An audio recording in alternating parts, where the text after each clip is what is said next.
Bom dia a todos. Sejam bem-vindos à nossa casa, Instituto Espírita Obreiros do Bem de Osasco. Estamos transmitindo ao vivo pelo nosso canal do YouTube, diretamente do nosso salão de palestras, sem público e com equipe técnica reduzida, seguindo todos os protocolos de segurança recomendados.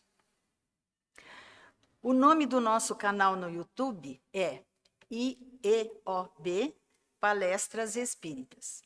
E nós pedimos aos internautas que se inscrevam no canal. Cliquem no sininho para receberem as notificações sobre novos vídeos publicados.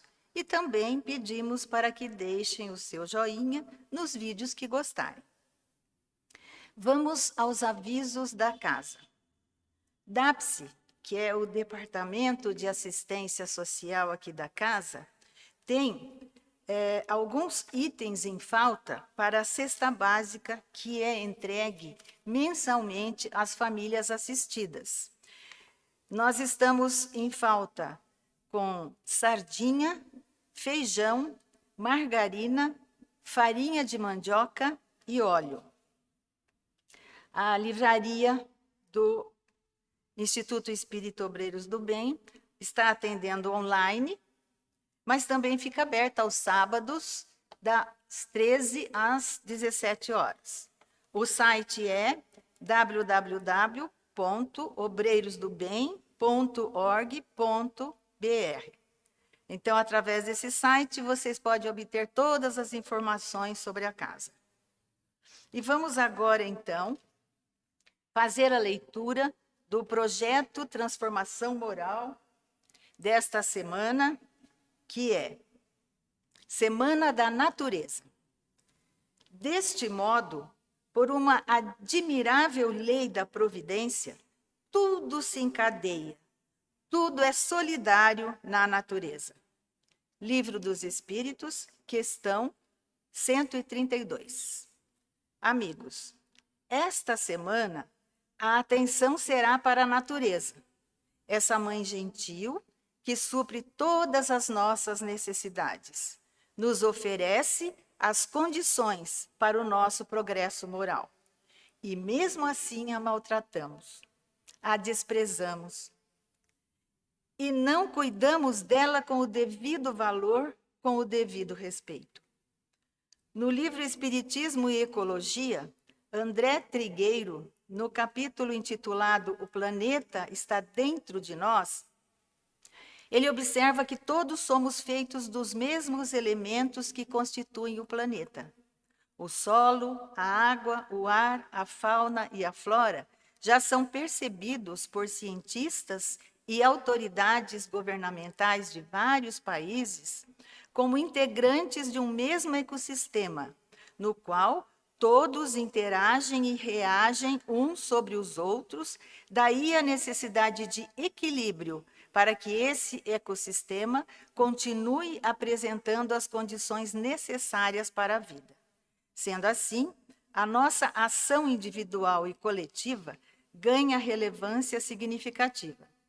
Quando despertarmos a nossa atitude para o consumo consciente, necessário, utilização adequada dos recursos naturais, equilíbrio, e o correto descarte do lixo, reciclagem, estamos contribuindo para a preservação da natureza e garantindo condições adequadas de vida para as futuras gerações que, conforme o princípio da reencarnação, serão constituídas por nós mesmos.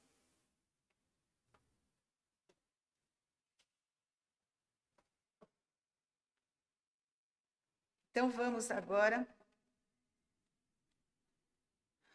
Eu convido a todos para me acompanharem numa prece de abertura, para iniciarmos a nossa exposição.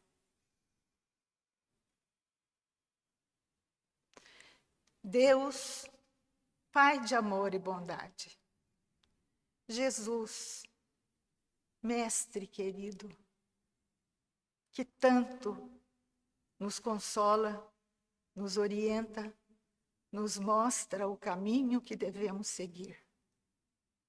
Amigos da espiritualidade, que nós possamos, nesta manhã, estarmos receptivos a essas intuições, para que possamos interpretar da melhor maneira possível esse belíssimo ensinamento de Jesus. Que esses ensinamentos possam calar fundo em nosso íntimo e possam nos fazer um pouquinho melhores no dia a dia. Que assim seja.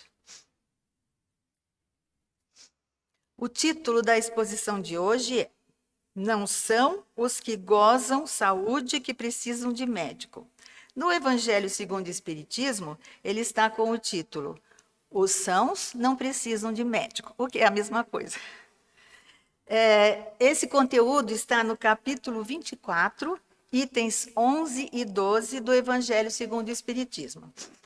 E eu vou ler para vocês esse belíssimo ensinamento de Jesus, que Mateus colheu e colocou no seu Evangelho, no capítulo 9, itens 10 a 12. E aconteceu que, estando Jesus assentado à mesa numa casa, eis que, vindo muitos publicanos e pecadores, se assentaram a comer com ele e com os seus discípulos. E vendo isto, os fariseus diziam aos seus discípulos: Por que come o vosso mestre com os publicanos e pecadores? Mas ouvindo-os, Jesus disse: Os sãos não precisam de médico, mas sim os enfermos. Então, com esse ensinamento, Jesus vem desbancar a tentativa dos fariseus de testá-lo, de verificar se ele estava agindo de conformidade com as leis mosaicas. Naquela época, Jesus saía ensinando, acompanhado dos discípulos, e muitas pessoas do povo também o acompanhavam, muitos doentes, pessoas de todas as categorias. Até pessoas assim mais abastadas também acompanhavam Jesus na sua peregrinação. E os fariseus, junto com os elementos lá do centro, os doutores da sinagoga, os doutores da lei, eles também iam junto com o objetivo de verificar se Jesus estava contrariando as regras estabelecidas pela religião deles. E uma das regras seria essa: não conviver com pessoas de má vida e com pessoas doentes, porque podem transmitir as suas moléstias. Então, eles não podiam, de forma alguma. E Jesus não se importava com isso. Ele aceitava a todos, ele tratava a todos da mesma forma, tanto faz se é doente, se é rico, se é pobre, se é ladrão, não importava. Ele convivia com todos. E os fariseus eram muito arraigados à letra, às leis. Eles queriam que tudo girasse em torno das leis, mas de uma forma aparente. Porque, na verdade, por dentro, eles só se preocupavam com o poder, com a posição. Eles só, da boca para fora, eles falavam, ensinavam as leis, faziam com que fossem cumpridas, mas por dentro eles não agiam dessa forma. Isso até fez Jesus citar aquela frase que nós conhecemos: são túmulos caiados por fora, mas cheios de podridão por dentro. Então, as pessoas que seguiam Jesus, a grande maioria eram necessitados. Eram pessoas doentes, eram pessoas que acabavam se arrependendo de suas atitudes e buscavam mudança. Esses eram os enfermos que Jesus buscava tratar. Não que os fariseus, os doutores da lei, não fossem também doentes. Eles eram doentes, só que eles não sabiam. Eles achavam que eles estavam muito bem, que eles estavam agindo da forma correta. Às vezes, um ou outro até poderia estar pensando como Paulo, antes de ser Paulo, quando ele era Saulo, ele não era rígido no cumprimento da lei, porque ele achava que era a forma correta. Depois que ele se tornou Paulo, aí ele mudou completamente. Então, os fariseus, os doutores da lei, aqueles que acompanhavam Jesus, eram enfermos tanto quanto aquelas pessoas que o acompanhavam. Uma outra regra que era estabelecida e que Jesus acabou não atendendo era de não curar aos sábados. Então, eles caíam em cima de Jesus porque hoje é sábado, como você vai curar? Só que, para Jesus, não tem dia. Não tem dia para se fazer a caridade, não tem dia nem hora para se fazer o bem. É no momento que for preciso. Se a pessoa está ali na sua frente, está necessitando de uma ajuda, não, eu não vou te ajudar porque hoje é dia do descanso. Então, Jesus mostrava aqui. Inclusive, ele falou, o sábado foi feito para o homem, em função do homem, e não o homem para o sábado. O que é mais importante? O homem ou o sábio? O sábado? No livro O Consolador, Emmanuel responde a seguinte pergunta que lhe fizeram. O que pode se entender por saúde? Já que a gente está falando em doença, então vamos ver o que é saúde. Emmanuel responde essa pergunta do ponto de vista espiritual. Ele diz assim, saúde é a perfeita harmonia da alma. Então, se a alma está em harmonia, nós temos saúde.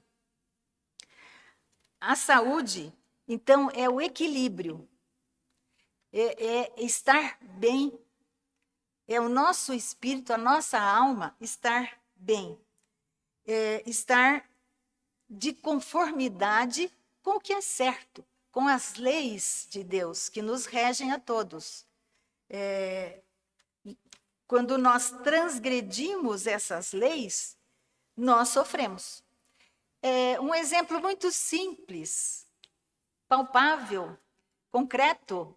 Se eu vou me alimentar e aquela comida está muito gostosa e eu como um pouco, ai, mas isso está muito bom, eu quero mais. Ponho mais um pouco no prato, ai, que gostoso. E mais, e mais. Chega um momento que a gente vai passar mal. Por quê? Porque o nosso organismo não vai suportar aquela carga de alimento. Assim acontece com tudo na vida. Tudo que extrapola o limite acaba nos prejudicando. O perdão, por exemplo. Quem não consegue perdoar fica preso, fica amarrado naquele sentimento. Só quando ele consegue perdoar que ele se liberta desses elos que o perdão, a falta do perdão nos prende. Então, com essa resposta de Emmanuel, nós podemos admitir que todos somos doentes. Porque todos nós vivemos num mundo de expiação e de provas, somos espíritos imperfeitos, já aprontamos muito e às vezes ainda continuamos aprontando, então estamos doentes. A nossa alma está doente. Então, o que seria preciso para a gente sanar essa doença? Quando a gente está doente, a gente vai buscar o quê? O remédio, não é? Eu estou com dor de cabeça, eu vou procurar um comprimido para que passe a minha dor de cabeça. A própria palavra remédio já nos diz. Re quer dizer voltar. Médio quer dizer meio, caminho. Então, voltar ao caminho. Se a nossa alma está doente, temos que voltar ao caminho. E que caminho é esse? É o caminho da lei divina, das leis morais que os espíritos passam para Kardec e ele coloca no livro dos espíritos, no livro 3º, as leis divinas, as leis morais. Então, quando nós seguimos essas leis, nós melhoramos. É claro que a cura é com o tempo, porque se nós temos faltas do passado a resgatar, nós temos que sofrer essas consequências. Mas, a partir do momento que nos esforçamos para nos melhorar, a partir do momento que nós buscamos não agir mais de forma errada, então a gente aos poucos vai deixando de sofrer. Então o sofrimento é ocasionado pela nossa imperfeição. Então vejam bem, o seguir a lei de Deus é o remédio infalível, que nos vai dar saúde, felicidade, relativa, é claro, harmonia. Emmanuel, no livro da Esperança, capítulo 78, Ante o Divino Médico, é o título. Eu vou ler só um pequeno trecho, não vou ler tudo, não. Emmanuel diz assim: milhões de nós outros, encarnados ou desencarnados, em serviço na Terra, somos almas enfermas de muitos séculos, carregando débitos e ambições de existências passadas ou adquiridas de agora. Proclamamos em palavras sentidas que Jesus é o nosso divino médico.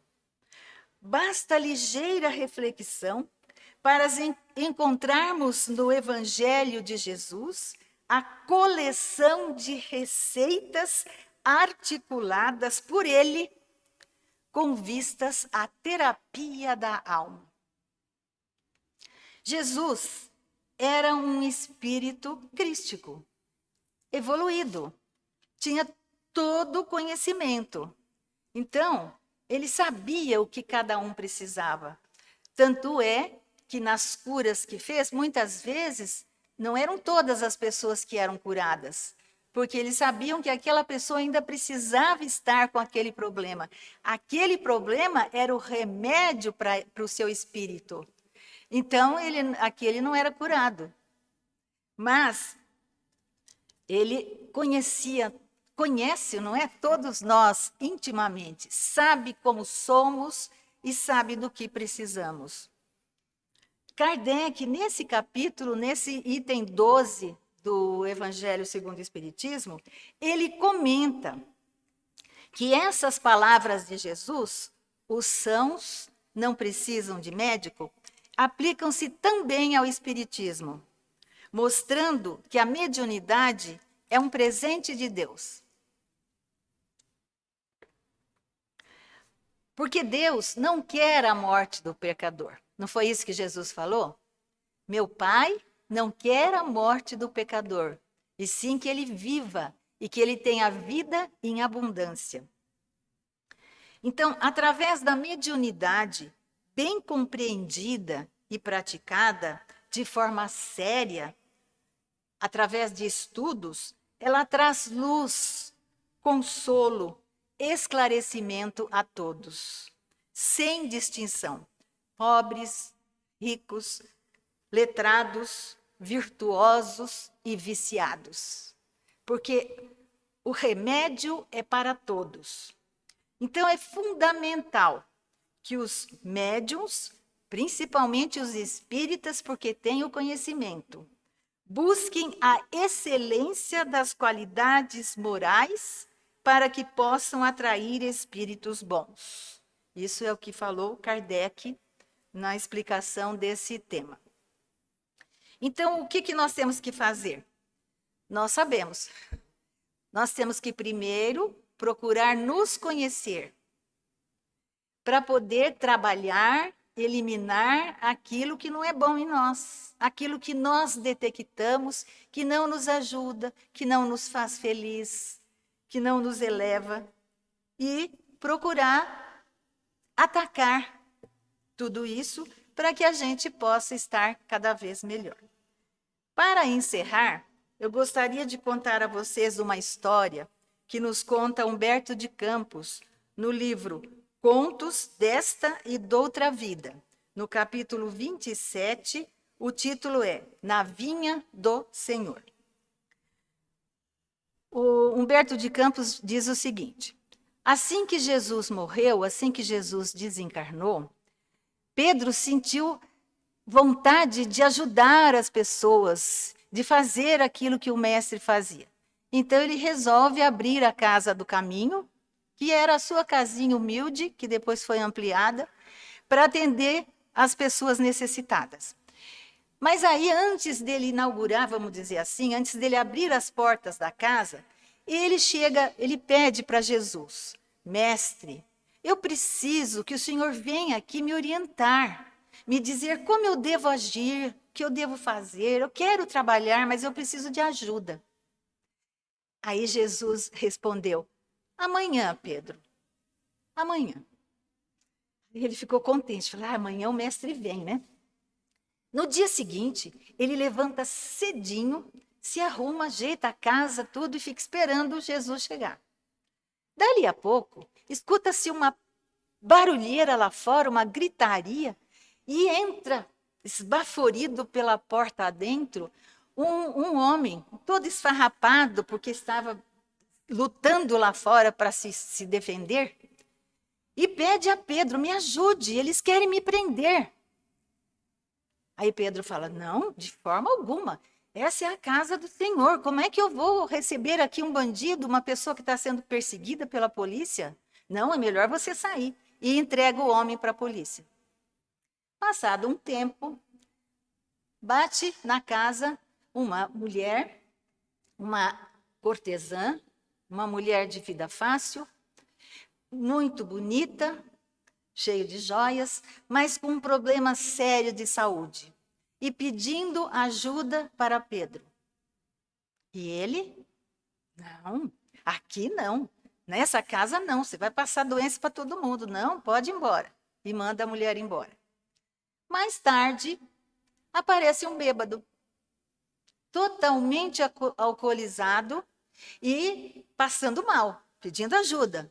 Pedro: de jeito nenhum, aqui não. Você vá curtir a sua bebedeira lá fora, porque você não vai vomitar aqui dentro, né? Está tudo limpo, arrumado. E assim passou o dia. No final do dia, vem Jesus. Pedro o vê. E Pedro fala: mestre, eu esperei o dia todo pelo Senhor, e o Senhor não veio para me ajudar. Aí Jesus lhe disse: por 3 vezes eu te visitei, Pedro. A primeira vez foi com aquele homem que estava sendo perseguido pela polícia, que você não quis ajudar. A segunda vez foi aquela mulher tão necessitada de amparo, de arrimo, de um remédio para as suas dores, e você também a dispensou. E na terceira vez foi o bêbado, que estava alcoolizado, que precisava de ajuda, e você também mandou embora.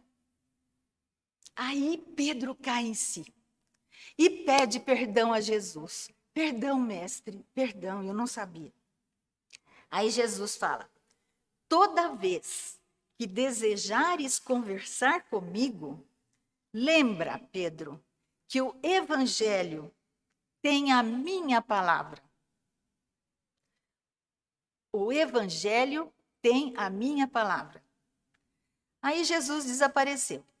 Pedro, então, correu buscar os apontamentos de Levi, que Levi tinha anotado histórias que os discípulos contavam sobre Jesus, né? Então, ele vai lá, abre ao acaso e lê: os sãos não precisam de médico, mas sim os enfermos. Então, vejam bem, nós precisamos enxergar o que nós precisamos, mas também enxergar o que o outro precisa e auxiliá-lo em nome de Jesus. Este Esta é a nossa tarefa, já que temos esse entendimento. Eu agradeço a atenção de todos e os convido, mais uma vez, para uma prece de encerramento.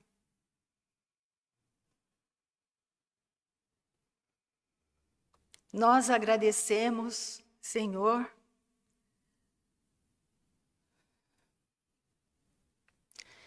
por mais esta oportunidade de relembrar os ensinamentos de Jesus.